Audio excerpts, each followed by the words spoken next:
পানীত ডুবিব খোজা মানুহে আন মানুহক ওচৰত পালে হেঁচা মাৰি ধৰি নিজেই উঠিব বিচাৰে। সেইদৰে জীৱনৰ বিফলতাত ডুব যোৱা মানুহে আনক সদায় হেঁচা মাৰি ধৰি নিজকে সফল কৰিব পাৰিব বুলি মিছা আশা কঢ়িয়াই ফুৰে।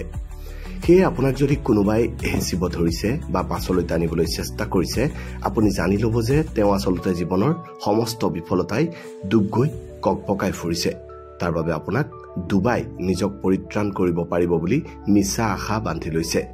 জীৱনৰ চাকনৈয়াত ডুব যাব খোজা সেইসকলক খং নকৰিব, বৰঞ্চ পুতৌ কৰক। আপোনাৰ জীৱনৰ ভুল মানুহবোৰক বা ভুল সম্বন্ধবোৰক ধন্যবাদ জনাওক, কিয়নো তেওঁলোকে আপোনাক ভুল কি, শুদ্ধ কি, দুখ কি, সুখ কি, সঁচা সম্বন্ধ কি, স্বাৰ্থপৰতা কি আদি ভালদৰে চিনি পাব পৰাকৈ অভিজ্ঞতা দিছে। তেওঁলোকে দিয়া এই শিক্ষাৰ বাবেই আপুনি শিকিলে, শক্তিশালী হ'ল, সলনি হ'ল আৰু জীৱনৰ শুদ্ধখিনি চিনি পোৱাৰ ক্ষেত্ৰত আপোনাৰ চকু মুকলি হ'ল।